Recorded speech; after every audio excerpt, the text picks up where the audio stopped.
أستغفر الله رب البرايا أستغفر الله من الخطايا.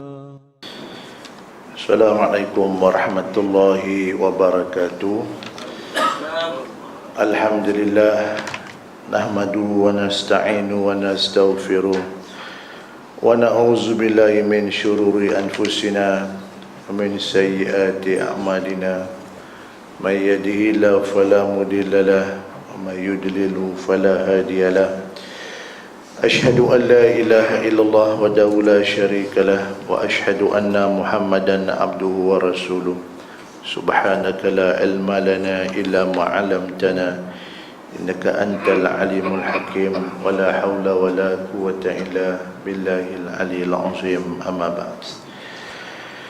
Jadi alhamdulillah, pertamanya kita bersama-sama melapaskan kesyukuran kita kepada Allah SWT, Tuhan pencipta langit dan bumi, yang memberikan nikmat kepada manusia, yang menghidupkan, mematikan manusia, yuhyi wa yumit.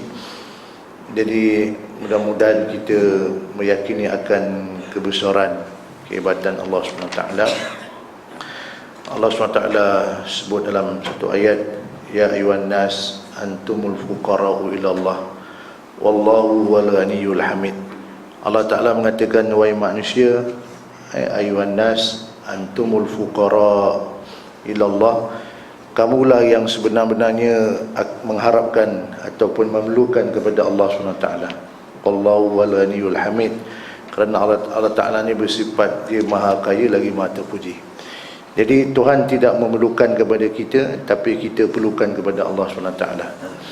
Jadi mudah-mudahan kita bersama-samalah untuk kita memperbaiki akidah kita, keimanan kita kepada Allah SWT.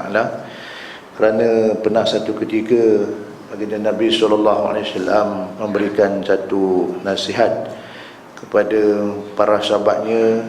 Kata baginda Nabi SAW, jaddidu imanakum. Nabi kata, apa barulah iman-iman kamu. Jadi kata para sahabat, dia kata, ya Rasulullah, ya Rasul, kaifa nunajjidu imanana, macam mana kami nak barukan iman kami ni ya Rasulullah. Maka Nabi katakan kepada para sahabat, akthiru min qawli la ilaha illallah, kamu perbanyakkan melafazkan kalimat ungkapan kalimah la ilaha illallah, tidak ada Tuhan yang disembah melainkan Allah SWT. Sebab itu Allah Ta'ala beritahu, ya ayyuhallazina amanu aminu billah, wahai orang yang beriman, berimanlah kamu kepada Allah SWT. Orang yang dah beriman tu Allah Ta'ala suruh beriman lagi. Maknanya kita ni disuruh untuk sentiasa memperbarui iman kita ni. Itu yang Nabi kata, jadidu imanakum, perbarukanlah iman kamu. Dan kadang-kadang kita tak perasan, ada masa perkataan kita, ya, perbuatan kita, bahkan etikat kita ni, ada ketikanya menyebabkan kita tak sedar ataupun kita tak perasan perkataan yang kita ucapkan atau perbuatan yang kita lakukan, etikat yang ada di hati kita ni boleh menyebabkan berlaku kerosakan akidah kita ni.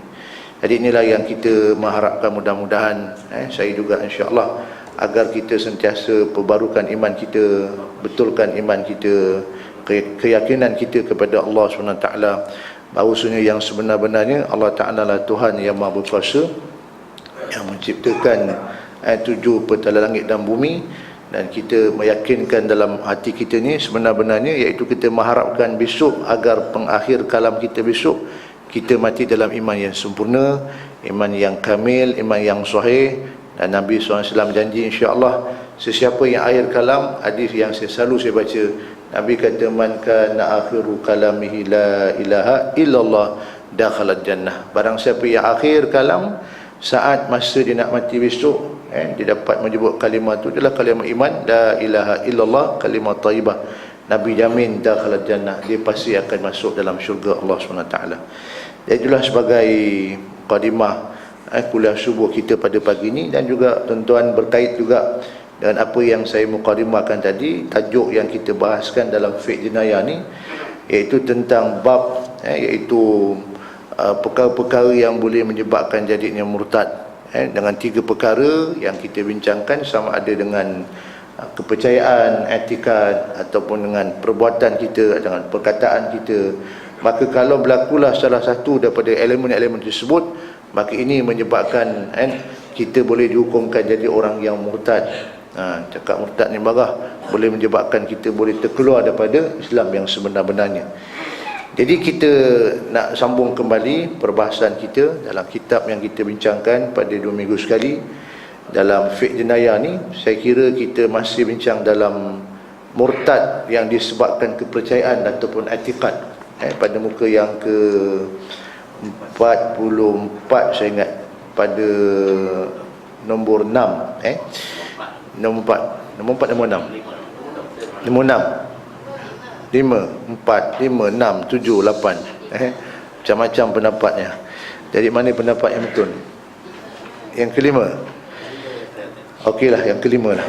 Jadi tuan-tuan, antara perkara-perkara yang boleh menyebabkan dihukumkan jadi murtad yang disebabkan oleh keyakinan ataupun etikad, iaitu yang kelima, tidak mengakui akan adanya malaikat-malaikat dan juga segala urusan yang ada, segala urusan yang diserahkan kepada mereka ni. Tidak percaya kepada para malaikat. Dan kita pun belajar, tuan-tuan, anak-anak kita pun di sekolah-sekolah rendah pejabat jaim tu pun belajar perkara ni. Ada 1, dah ada 2, ya. Antara rukun iman ialah wajib kita beriman kepada para malaikat, ya, khususnya yang 10 tu. Jumlah malaikat yang 10 tu. Tapi sebenarnya tuan-tuan, malaikat ni kita tak terkira lah. Itu yang saya nak tegur sikit. Kita orang Melayu ni selalu sebut, kalau tengah duduk dan diam ni, duduk tiba-tiba katalah berlaku hal, selisih malaikat 44. Betul tak? Selisih malaikat 44. Ada ke jumlah malaikat 44 sebenar-benarnya? Jadi tuan-tuan, bila kita kata wajib beriman kepada para malaikat ni, maknanya malaikat ni utusan Allah SWT, ya. Jadi bila kita kata tak beriman kepada para malaikat ni, saya teringat ada satu cerita lah. Ada satu orang Allah ni cerita pada saya, Ustaz, saya ni ada satu orang kawan, dia ni semayang rajin, belajar pun rajin juga, dia juga apa tu dah pergi haji, dah apa tu selalu bayar zakat dan suka buat kebaikan. Tapi satu perkara dia punya perkara kepercayaan dia kata apa tu malaikat ni, dia kata macam, ialah kalau cakap senang ni macam tak, apa, kita tak wajib percaya pada adanya malaikat, kan?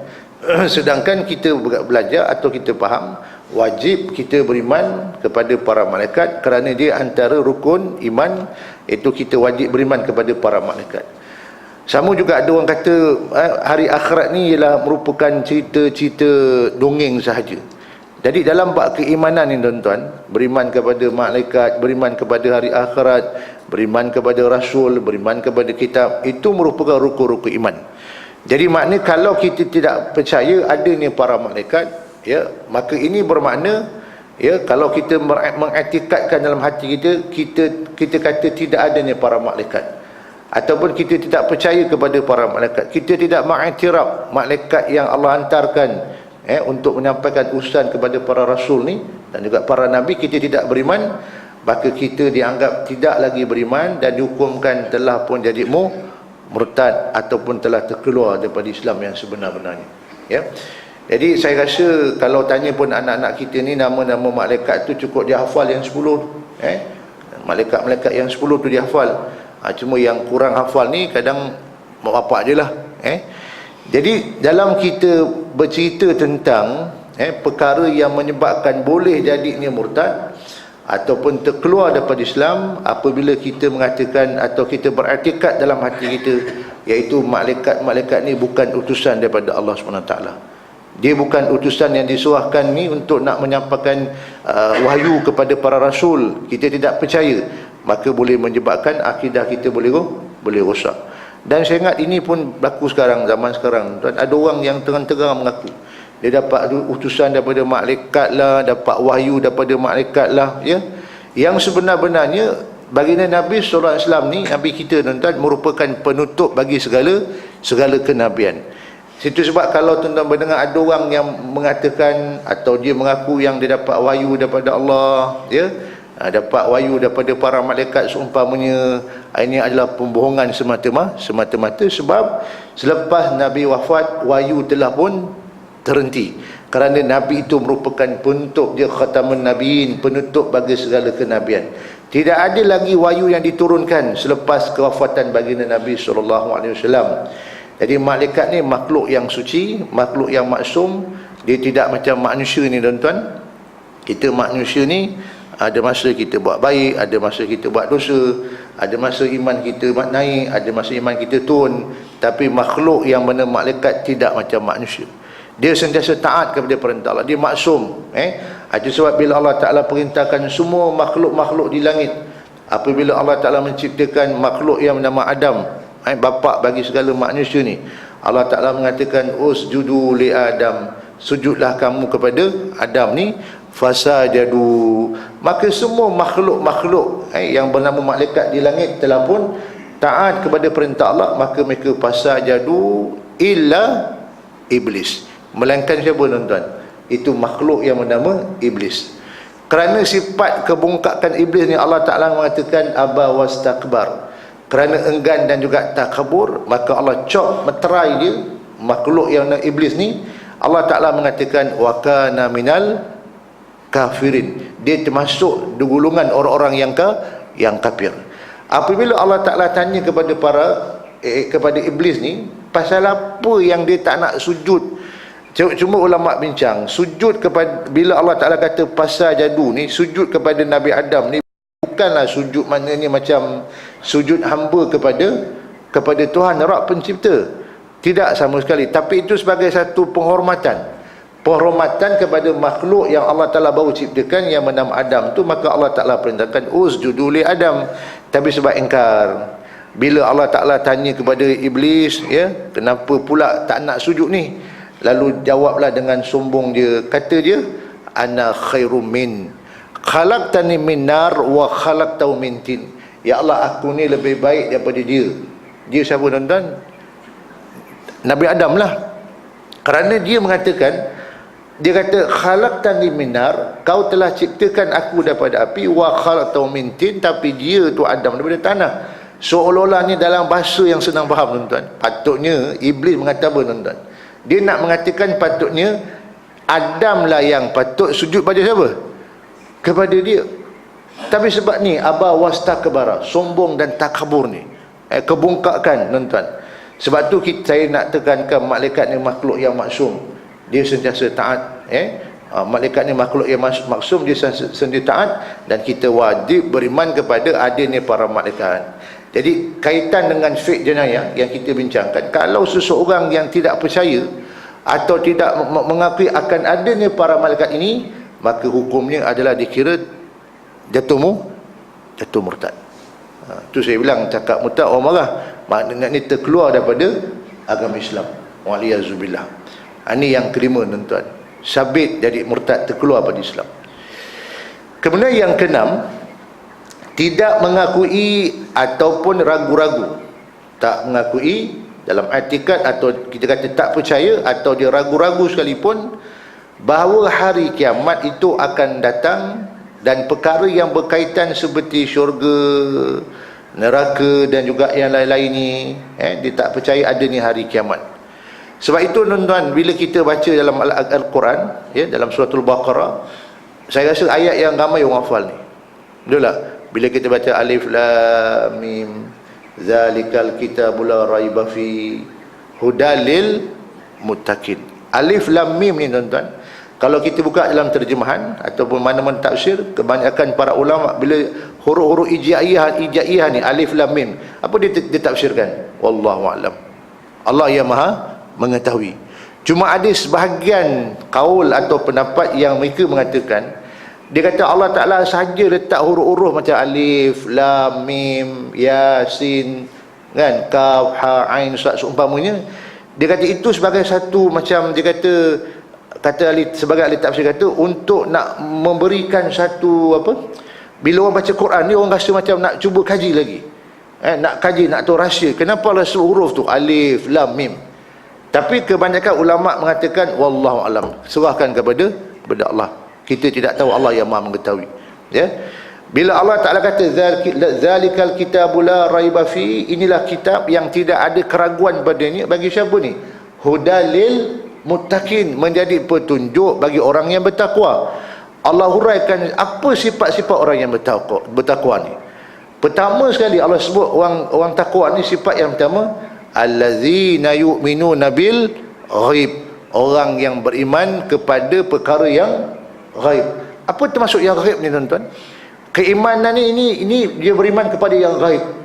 Betul tak? Kita beriman kepada Allah, kita tak pernah tengok Allah, tapi wajib kita beriman kepada Allah SWT. Macam orang tanya pada seorang tuan guru, tuan guru, tentang isu kalau kita semayang ni nampak Allah tak? Nampak tak Allah SWT ni? Kalau saya tanya tuan-tuan nampak Allah tak? Kita nampak Allah tak tuan-tuan? Kita tidak disuruh untuk kaji zat Allah, tetapi kita disuruh untuk mengkaji kebesaran Allah.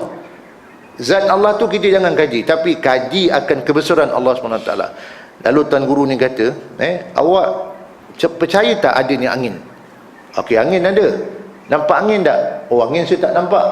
Tapi dapat rasa angin tak? Kan? Dapat rasa tak? Akan angin tu, kita dapat rasa angin, cuma kita tak dapat tengok angin. Kata tuan guru ni, kalau angin pun kau tak boleh nampak, bagaimana pula kau nak nampak orang yang mencipta angin tu? Itu sebab saya nak pesan tuan-tuan, janganlah kita duk kaji-kaji zat Allah Ta'ala ni, tapi kita kaji kebesaran Allah. Kaji Allah Ta'ala punya kebesaran. Kan? Kita ni kadang jarang nak mengkaji kebesaran Allah Ta'ala.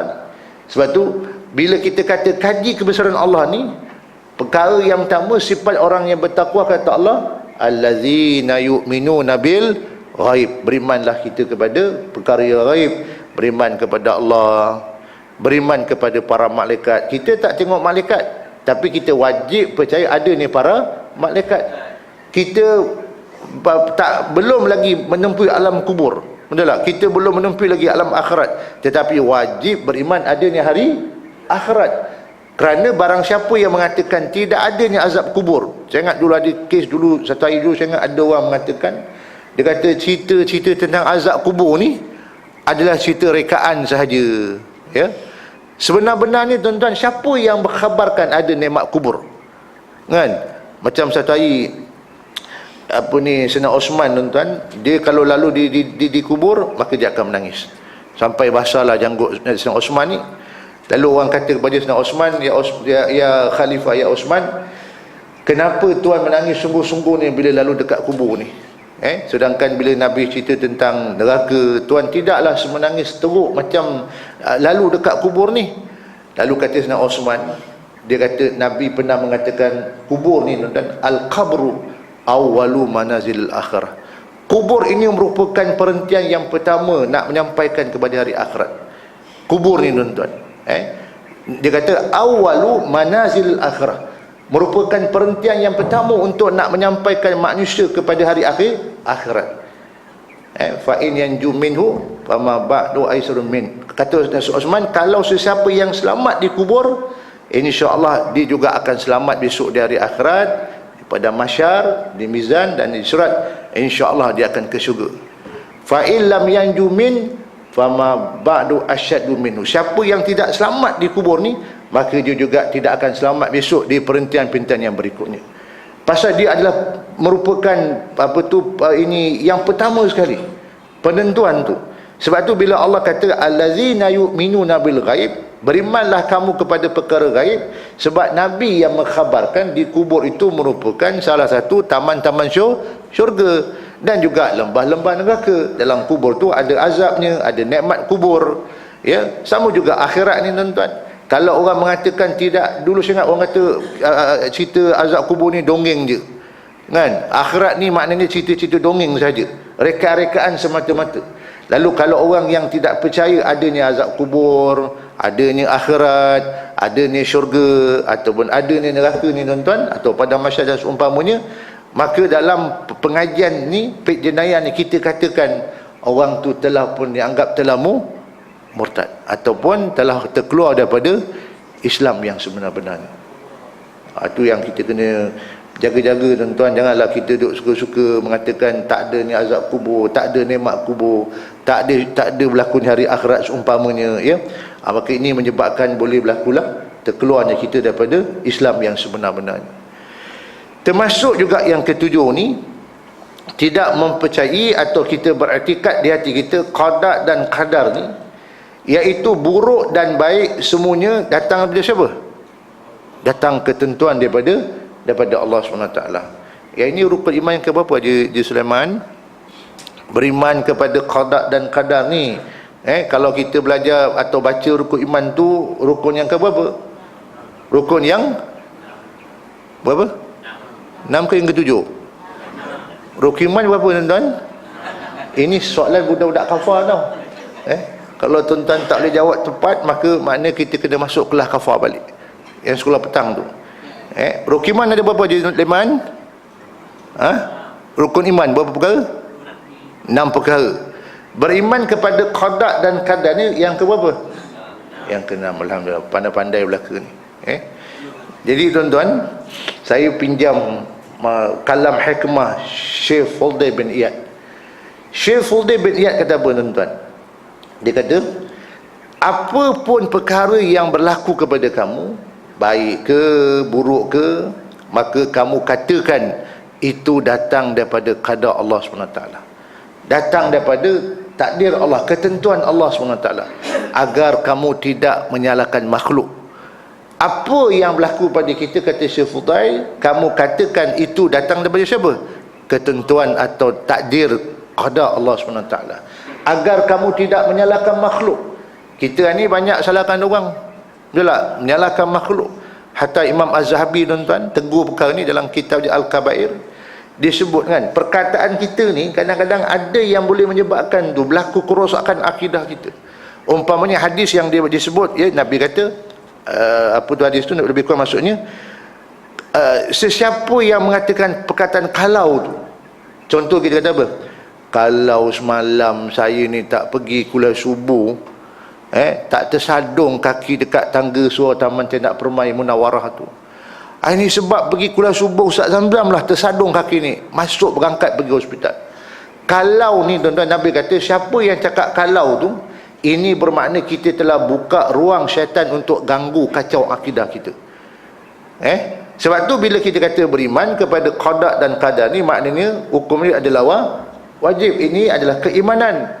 Apa pun yang berlaku, ya, kematian, kita kata kematian kita, hidup kita, sakit kita, sihat kita, ya, kita nikah dengan siapa, kat mana kita mati tuan-tuan, ini semua telah ditentukan oleh ketentuan Allah SWT. Jadi dalam hal ni, kalau orang yang tidak percaya adanya qada dan qadar ni, atau buruk dan baik datang semuanya daripada Allah SWT, ini boleh menyebabkan kita boleh jadi murtad, terkeluar daripada Islam yang sebenar-benarnya. Sebab tu tuan-tuan, saya nak nasihat juga khusus pada diri saya lah. Umpamanya katalah contohnya, kadang-kadang tuan-tuan kita kan selalu duk macam, kadang kita kan merungut, sebab banyak merungut. Contohnya panas pun kita merungut, hujan pun merungut, kan? Tapi bila sebut pasal bab-bab merungut ni tuan-tuan, saya juga kadang ingat juga isu tentang kita orang kampung-kampung ni kan. Mungkin taman orang kaya-kaya jarang berlaku lah.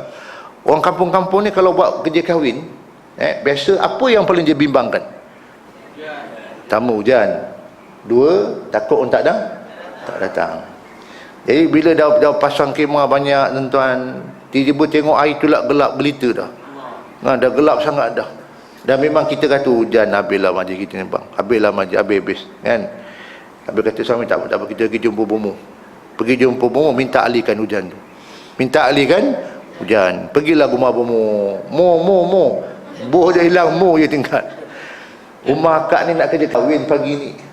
Tapi nampak langit dah gelap lah mo. Boleh tak mo pindahkan ke tempat lain? Bomoh siap tanya lagi. Nak pindah mana ni kak?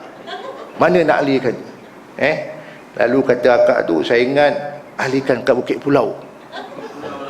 Pasal Bukit Pulau pagi ni tak ada kerja kahwin. Kita orang ada kerja kahwin ni. Bomoh ambil lah garam, apa dia buat? Dia pun campak dekat atas langit kan, bacalah mentera-menteranya. Memang betul-betul jadi kenyataan tuan-tuan. Hujan tu berpindah ke mana? Beralih pindah ke kampung Bukit Pulau. Selebat-lebatnya, kata bini, terror bomoh ni bang, terror handal bomoh. Kalau ia pun memang hujan tu beralih berpindah ke Bukit Pulau, sebenarnya siapa yang alihkan? Allah SWT, bukan bomoh tu kan. Bahkan kita boleh jadi syirik percaya kepada bomoh tu punya kuasa. Pasal memang ada doa, Nabi pernah berdoa kepada Allah, ya Allah, pindahkanlah hujan atau alihkan hujan ke tempat-tempat yang lebih memudahkan, lembah-lembah, ke sungai-sungai. Kalau sekadar kita berdoa kepada Allah, ya Allah, ya Tuanku, pagi ni aku ada majlis kerja kahwin kat rumahku, ya Allah, kalau ia pun nak turun hujan seperti Nabi-Mu berdoa kepadamu, ya Allah, pindahkanlah ke sungai-sungai dulu, ke lembah-lembah, lautan yang lebih memerlukan. Kalau jadikan bentuk doa tak apa, tapi ni kita percaya kepada bomoh punya kuasa ni. Sebab tu satu perkara tuan-tuan, yang kita ni orang kampung-kampung ni memang suka sangat percaya pada bomoh. Kejap-kejap bomoh, semayang kuat, percaya pada bomoh lagi kuat. Baca Quran kuat, yakin bomoh pun kuat juga. Kejap-kejap bomoh, kejap-kejap pergi jumpa bomoh. Sebab tu bila kita cerita tentang percaya kepada qada dan qadar ni, ketentuan kebaikan, ya, keburukan, tapi ada perkara ni Nabi, la yaruddu qada illa bidu'a, tidak akan berubah qada melainkan dengan doa. Contoh tuan-tuan, dalam kita berdoa kepada Allah, kita katakan kehidupan kita, kematian kita, ajal kita ni semuanya telah pun ditentukan oleh Allah SWT.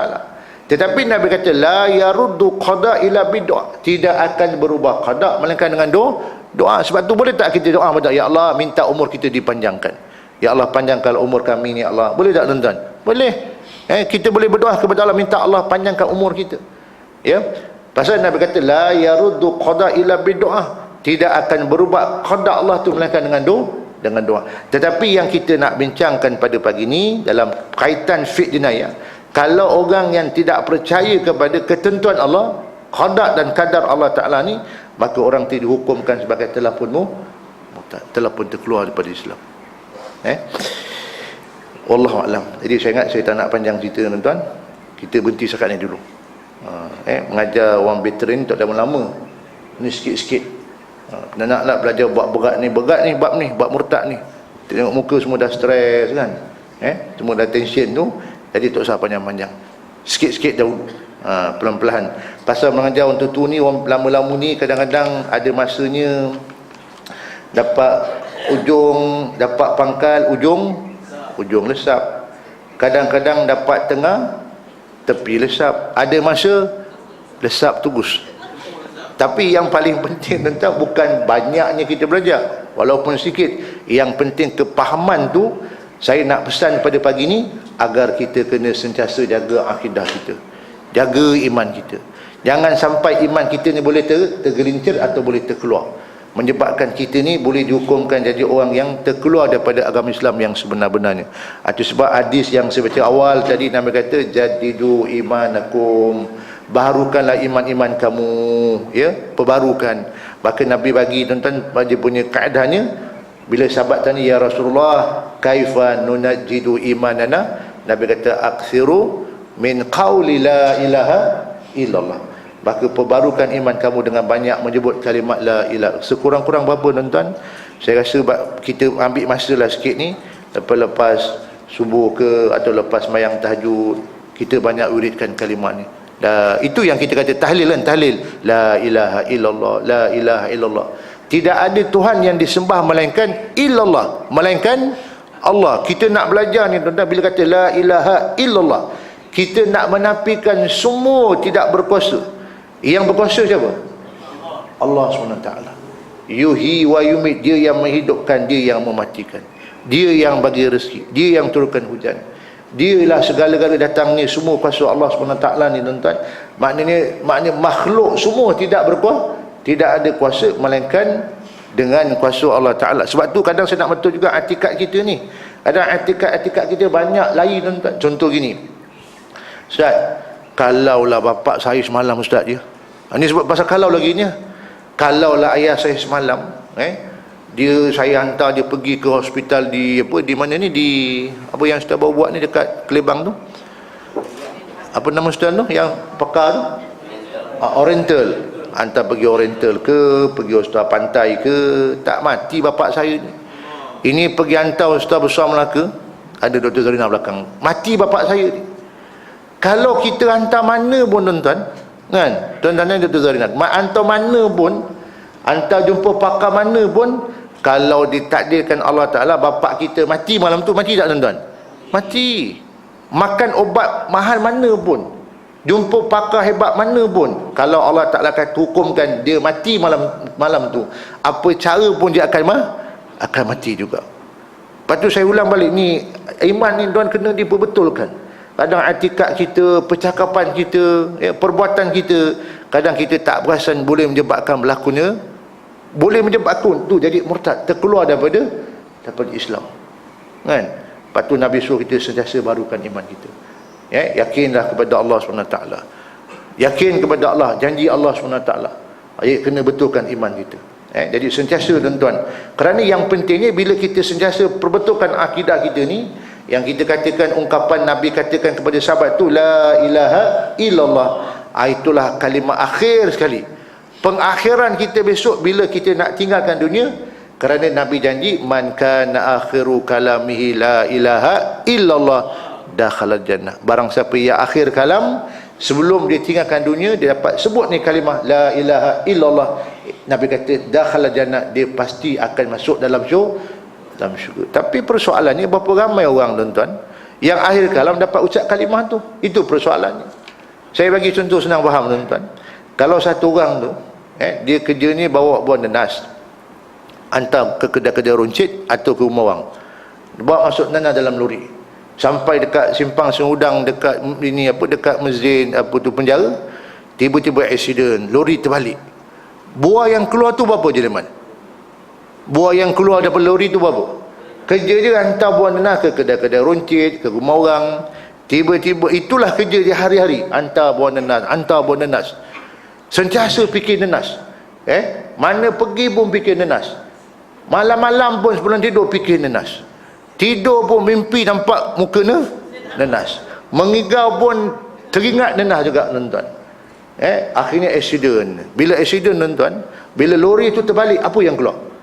Dah tentu buah nanas. Tak mungkin buah mangga, tak mungkin jambu batu, tak mungkin buah ciku. Yang dah tentu keluar buah nanas. Sama juga tuan-tuan, kita ni, di hati kita ni mesti ada tu la ilaha illallah. Sebab tu bila datang kat dunia tuan-tuan, dok kita berjanji dengan Tuhan di alam roh dulu. Bila Allah tanya, alastu bi rabbikum, apakah kau yakin aku Rabb kamu? Maka semua roh jawab. Tak kira siapalah masa tu, di Islam ke tak Islam, roh masih di alam roh dulu. Kita kata apa? Qalu bala syahidna. Bahkan ya Allah, kami menyaksikan kau memang Rabb kami. Tapi Allah Ta'ala Maha mengetahui tuan-tuan apa Allah jawab? Antaqulu yaumal qiyamah inna kunna an hadza ghafilin. Wairu, kami buat ini perjanjian supaya besok di hari kiamat kau tak akan cakap, ya Allah kami ni lupalah, tak ingatlah, tak sedarlah. Itu pasal apa hikmah? Lahir je kat dunia, orang pun azan kita, Allahu akbar, Allahu akbar, kan? Allahu akbar, Allahu akbar. Allah yang maha besar. Tidak ada zat yang lagi besar melainkan Allah SWT. Orang ta'arufkan dengan kalimah Allah tu, Allahu akbar, Allahu akbar, kan? Sebab kita kalau azan, kita mana kita? Allahu akbar, Allahu akbar, sibuk lagi kat padang, sibuk lagi depan TV tengok drama bersiri, sibuk lagi dengan handphone kita. Ni wazan ni, Allah akbar, Allah akbar. Allah yang maha besar. Tidak ada yang besar melainkan zat Allah semata-mata pada masa itu. Maka orang mukmin segeralah pergi menyambut panggilan Allah SWT. Ada saat bila kita sebut Allah akbar, Allah akbar, apa jawab? Allahu akbar, Allahu akbar. Bila muazzin kata hayya 'alas salat, hayya 'alal falah, apa kita jawab? La haula wala quwwata illa billah. Kita tak ada daya ya Allah, melainkan dengan izin siapa? Izin Allah SWT. Sebab tu tuan-tuan kena sentiasa ni barukan iman kita. Dan mudah-mudahan akhir kalam kita besok, kalau kita sentiasa dan ni mana-mana pun di hati kita Allah, Allah, Allah. Kalau jatuh barang pun Allah, subhanallah. Ini jatuh, oh mak engkau, kan? Tapi saya tak pernah dengar orang jatuh, oh bapak engkau, kan? Dan memang kita memang otomatik, oh mak engkau. Terlanggar batu pun, oh mak engkau. Kalau terlanggar batu pun, oh mak engkau tuan-tuan. Kalau tiba-tiba pump accident, kan, kalau hati kita tidak ada Allah tu, mungkin tak dapat sebut Allah, tuan-tuan. Itu sebab kita nak sentiasa ni ikrarkan, sebut sentiasa, dakwahkan kalimah ni, la ilaha illallah. Mudah-mudahan bila kita sentiasa ingat, sebut, dakwahkan Allah Ta'ala punya kebesaran ni, insya-Allah besok saat nak mati besok, memang automatik mulut kita akan sebut la ilaha illallah. Maka itulah kebaikan ataupun mati yang dikatakan husnul khatimah. Kerana ulama bincang mati yang husnul khatimah ni, pengakhiran kita dapat menyebut kalimat la ilaha illallah. Itu harapan kita, insya-Allah. Boleh, tuan-tuan? Jadi insya-Allah kita tunggu dulu. Mudah-mudahan umur panjang. Kita bertemu lagi pada minggu yang berikutnya, ya, untuk kita sambung yang ke tanda, tuan-tuan, yang ke berapa tu? Yang ke-8. Yang ke-8 tu tidak mengakui atau ragu-ragu menerima ijma' para sahabat Nabi dalam perkara-perkara berkaitan hukum hakam agama. Insya-Allah ni kita akan bincang kemudian. Wallahu a'lam. Bismillahirrahmanirrahim. Alhamdulillahirabbil alamin. Wassalatu wassalamu ala Rasulillah wa ala alihi washabihi ajmain. Allahumma inna na'udzubika min ilmin la yanfa' wa min qalbin la yakhsha wa min nafsin la tashba' wa min da'watin la yustajabu laha. Rabbana atina fid dunya hasanah fil akhirati hasanah wa qina adzaban nar. Sallallahu alaihi sayyidina Muhammad nabi ummi wa ala alihi wa ashabi ajmain. Walhamdulillahi rabbil alamin. Taqabbalallahu minkum.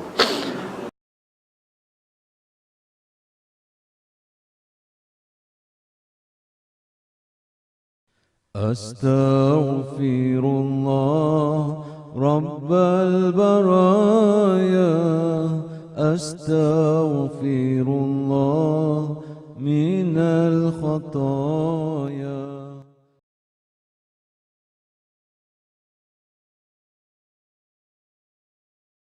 Astaghfirullah Rabbal baraya, astaghfirullah minal khataya.